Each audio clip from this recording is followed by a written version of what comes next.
For 9 years, I had convinced myself that I would never see my family again. Not because they were dead.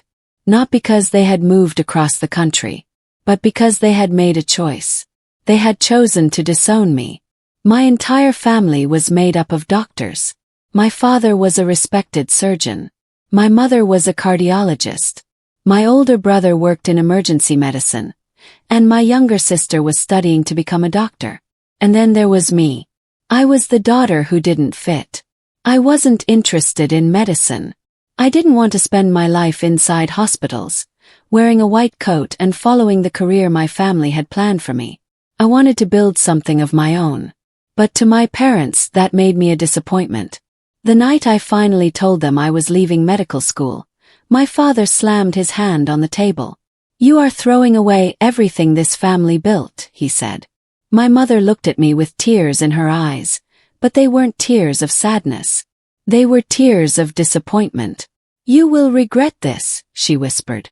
I tried to explain that I wasn't giving up on life. I was simply choosing my own life. But they wouldn't listen.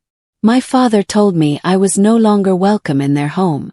My mother said, "If you walk out that door, don't expect this family to be waiting for you." So I walked out. With one suitcase. No money. No family support. And absolutely no idea what would happen next. The first few years were brutal. I worked 2 jobs while learning everything I could about business. There were nights when I slept in a tiny apartment and wondered if my family had been right. Maybe I really was a failure. Maybe I should have stayed. But every morning I got up and tried again. Slowly things changed. My small business became successful. Then it became very successful.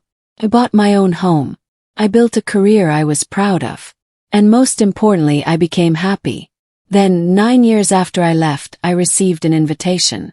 My sister was getting married. I stared at the invitation for almost an hour. Part of me wanted to throw it away. Another part of me wanted to know what my family would say when they saw me. So I went. When I entered the wedding venue, everything became strangely quiet. My mother saw me first. Her eyes widened. My father turned around.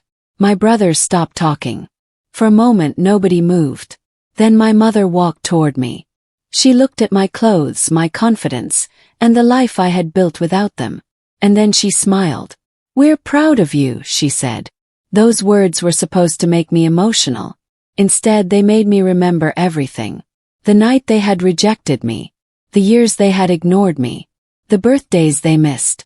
The moments when I needed my family and had nobody to call. I smiled politely. "Thank you," I said.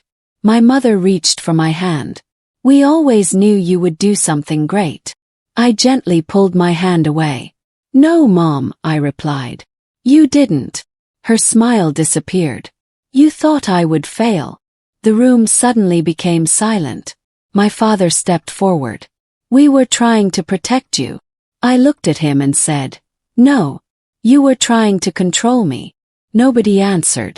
Then my mother whispered, "Can't we just be a family again?" I looked around at the people who had once made me feel like I wasn't good enough. And for the first time I didn't feel angry. Felt free. "I don't hate you," I told them. "But I'm not the girl you abandoned 9 years ago." My sister began crying. My mother lowered her head. And my father simply stared at me. I walked toward my sister and hugged her. "I'm happy for you," I whispered. Then I turned toward the exit. My mother called my name one last time. "Stop," she asked.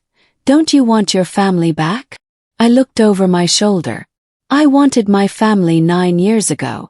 Then I smiled. Now I have built one of my own. And I walked away. That night I realized something important. Sometimes losing your family doesn't mean losing everything. Sometimes, walking away from people who constantly make you feel worthless is the first step toward discovering your own worth. They had spent years believing I needed their approval. But they were wrong. I didn't need their approval anymore. I had finally learned to approve of myself.